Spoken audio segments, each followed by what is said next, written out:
Welcome, brothers and sisters. Welcome indeed. This is the first appearance of Jacob Rumpf, new appointed member of the governing body in an official capacity. We had seen him before done prayers and being interviewed, but this is the first time he's actually about to do what the governing body does and take the lead.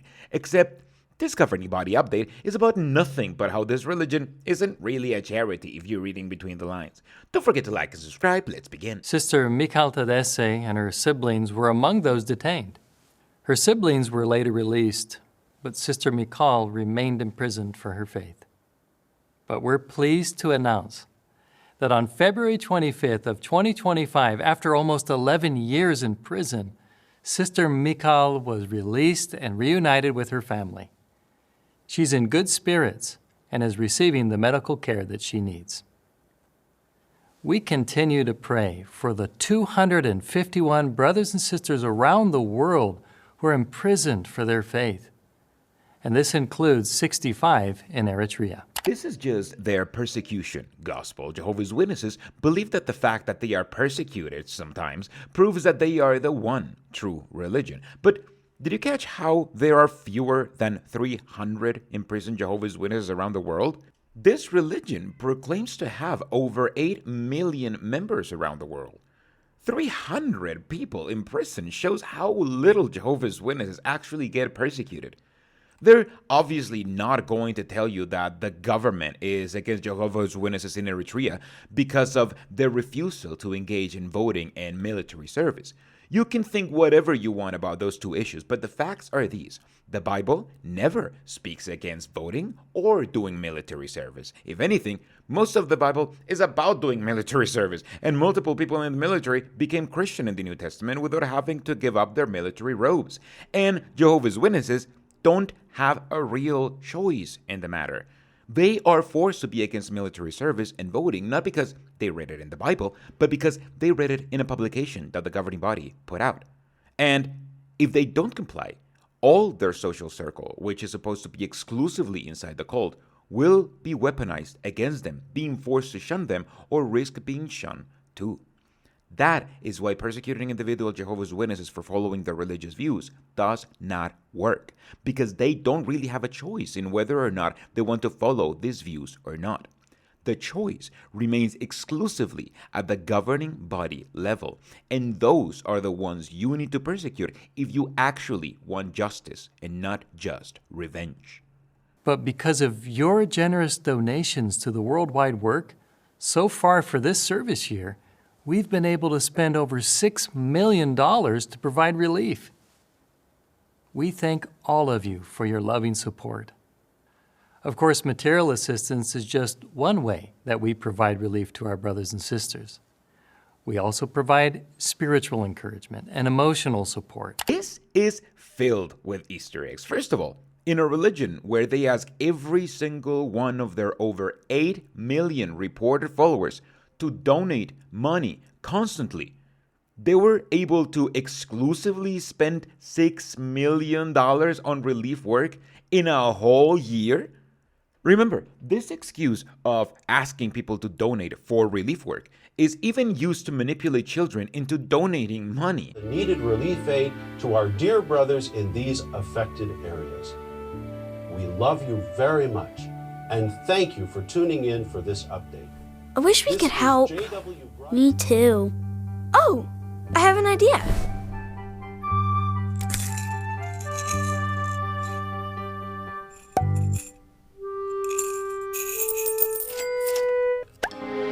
Yes!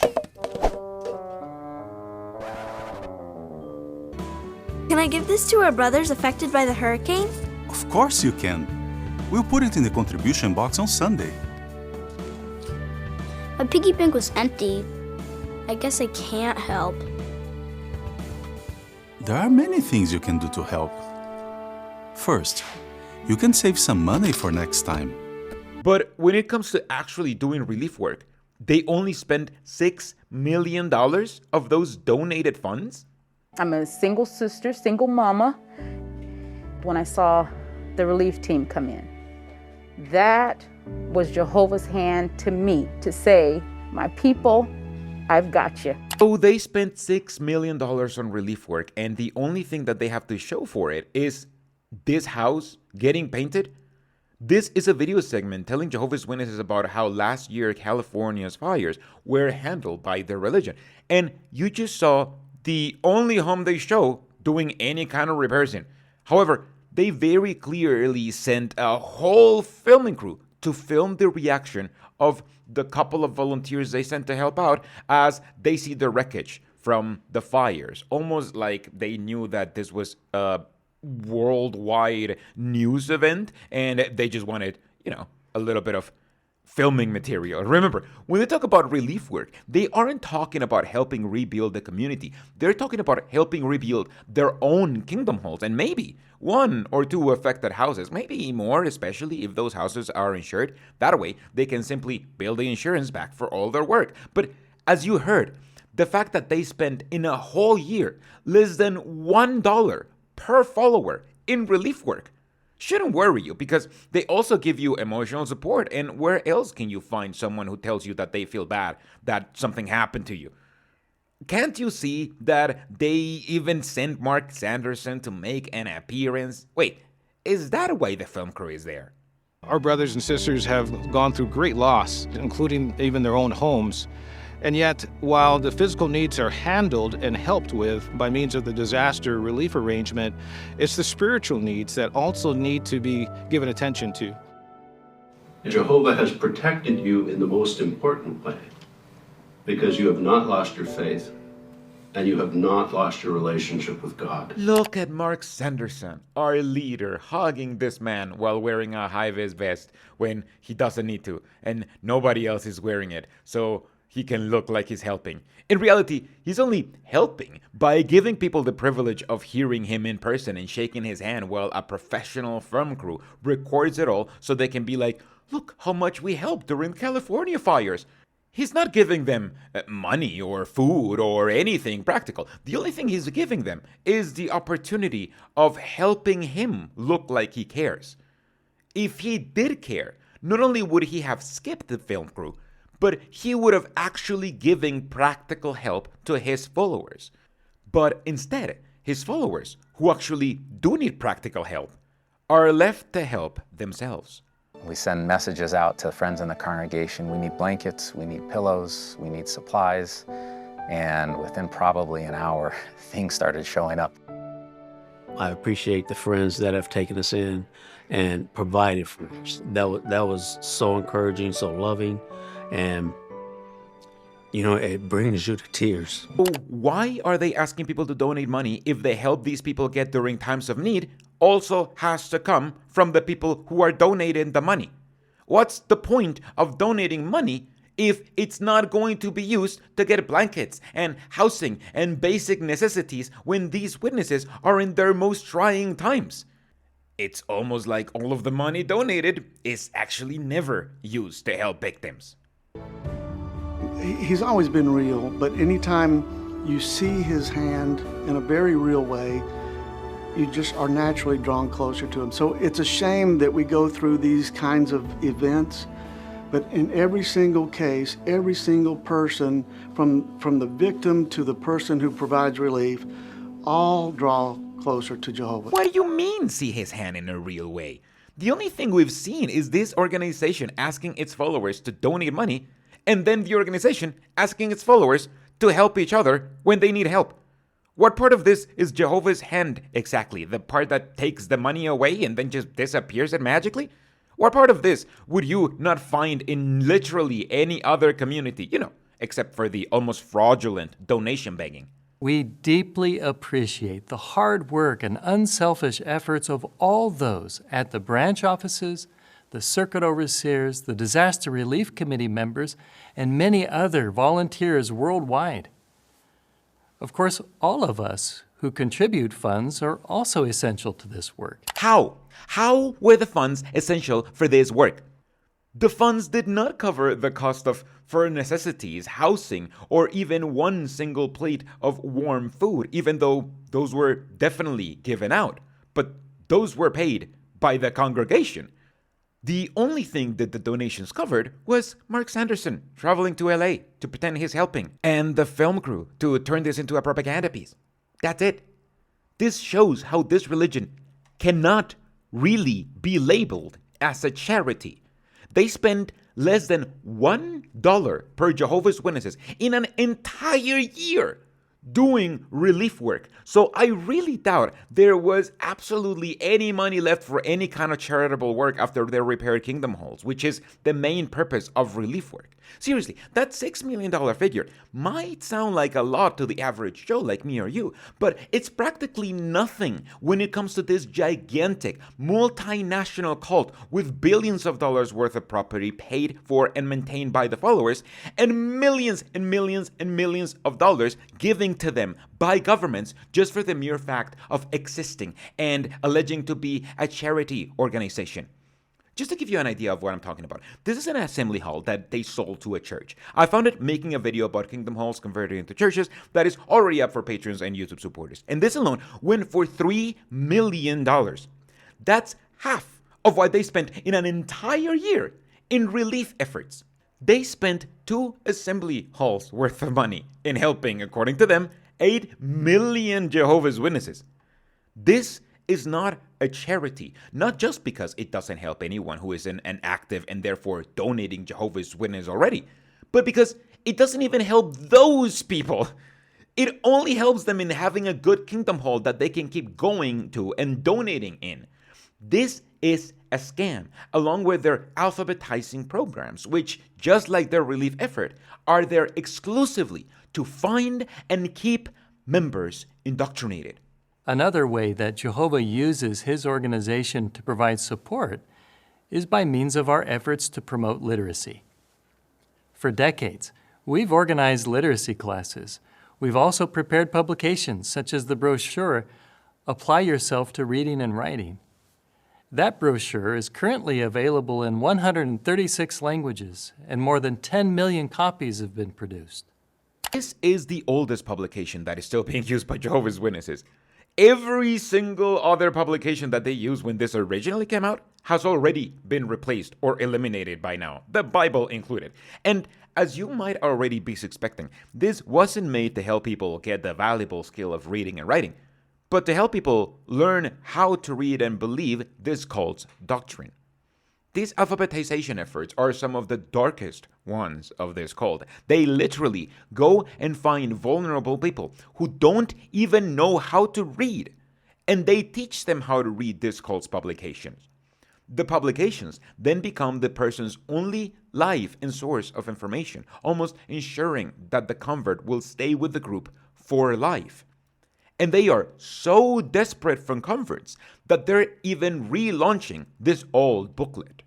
We've been working to simplify and speed up the translation and production of an updated version of the brochure. It's called Lessons in Reading and Writing.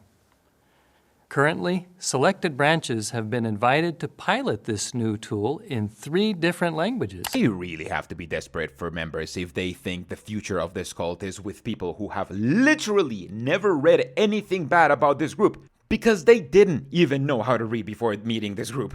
While examining the needs of our branch territory with the goal of improving, we realized that quite a number of our publishers do not read and write well. And realistically, that could limit their participation, especially in the Bible study work. So to address this concern, we've been encouraging the publishers to attend literacy classes, and the results have been incredible. At this point of the video is when the witnesses who are part of the program come in and talk about how amazing this new program is. That's usually what pretty much always happens, except this time they, for some reason, do not want to give a microphone to these people that they've been teaching. And they have a great way to avoid doing it. Today, Maliko has 4 Bible studies and Gilda has 3. And all of their students are attending the meetings regularly. And Maliko also has become a regular pioneer. In another example, we have a sister named Anna. She did not have access to school because she was raised in a remote area of the country. At almost 50 years of age, she still could not read and it was very difficult for her to conduct Bible studies. She tried to start Bible studies by only showing the pictures and the illustrations in our study publications, but due to these limitations, those studies would soon end. Why are these guys reading off these experiences from their jw.org branded cards? Seriously, do you think I'm being too cynical now? Why are Jehovah's Witnesses always so condescending? Anna was trying to get Bible studies even though she couldn't even read before. So why isn't she telling us about her experience herself? Could it be that maybe Anna doesn't speak in this perfect and pompous Jehovah's Witness tone and style, and the Jehovah's Witnesses were embarrassed to put her on the broadcast? Seriously, this is the very first time that I see some guys reading of someone else's experience, being like, believe me, that really happened, and expecting us to believe it. If it happened, then where are the people talking about it? I want to hear from them. As we do every year, we want to invite as many as possible to attend the special talk and memorial. That includes family members, Bible students, return visits, and any others that we might know. And as we invite them, let's make good use of the jw.org homepage, which will feature content related to these two events. Also, have you thought about auxiliary pioneering? Remember, all publishers may do so with a 15-hour requirement during the month of March and April. Seriously? This is the current state of this religion? You can be a pioneer if you spend just 15 hours preaching? Back in my day, 15 hours was barely what you expected of an enthusiastic publisher. This is why this religion cannot grow anymore, because they have lost the plot.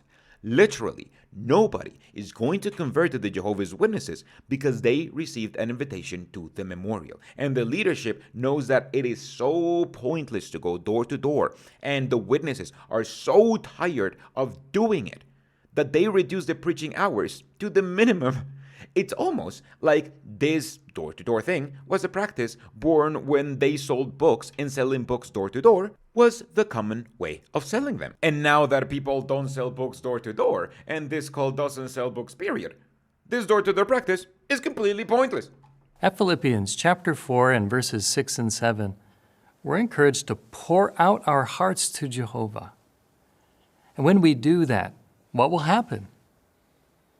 According to verse 7, we'll experience something beyond all understanding, the peace of God. And that peace will keep us calm and stable despite the disturbing things taking place. Now, doesn't this motivate us to show our appreciation for what God and Christ have done for us by means of the ransom? One of the ways we can show our gratitude is through the preaching work. Seriously, give it up. The numbers do not lie. Not only is the preaching work useless, but you can't even seem to be able to keep the members you already have, since this cult can't even grow at the state of the average population growth for the sheer fact of reproducing. Before we conclude, we're happy to announce the release of the 2025 convention song entitled, "To Do Your Will Is My Delight." The song and lyrics are now available for download in JW Library and on jw.org in English, and eventually in all the languages that will hold the convention. The governing body would like everyone to practice this song before the convention. Oh, the governing body wants that? Really now? Since when are we supposed to do anything just because the governing body wants us to? Really, this is a huge move towards fully becoming a personality cult. Before, they would at least replace governing body with Jehovah and would say how happy Jehovah would be if we sang to him. Now, we're supposed to sing because the governing body wants us to. This is the dumbest move that Jehovah's Witnesses have done because it obviously feels more important to do things for the heavenly creator than because some old farts who aren't even going to be there want you to. For a while, the leadership of this religion had a perfect thing going, gaslighting generations of Jehovah's Witnesses into making them believe that they didn't follow the governing body, they didn't follow humans, they followed Jehovah, looking at the publications as being pretty much written by him. But now, the leadership cannot resist being in the spotlight, so they have given up trying to pretend that they are Jehovah. Now, you don't have to do things because Jehovah wants you to. You have to do things because the governing body wants you to. So if they ask you to sing, you sing, and you rehearse in your free time, so you sing for them properly. We love you all very much. And please, enjoy the rest of the invitation campaign and have a wonderful memorial. Well, since I'm going to skip it and I'll probably just spend it playing poker and drinking with my friends or something. I already went last year and had both from the bread and the wine, and I was still bored AF, so there's nothing I can do to top it this time. But that was the first appearance of Jay Grumpy as a proper governing body member taking the lead. And all he showed was that this organization isn't an actual charity, and that the leadership doesn't even know what to do about preaching. I bet they're preparing for the lowest attendance to the memorial since the pandemic, and for everything we've seen, they definitely don't know how to steer the ship to actually gain converts. But that's all for now. If you got to the end of this video, you'll probably enjoy the rest of my videos, so don't forget to subscribe. You can literally undo that at any moment. And consider supporting this work on Patreon or as a YouTube supporter like these guys right here. They get extra videos talking about how much this channel actually makes, downloadables, and more.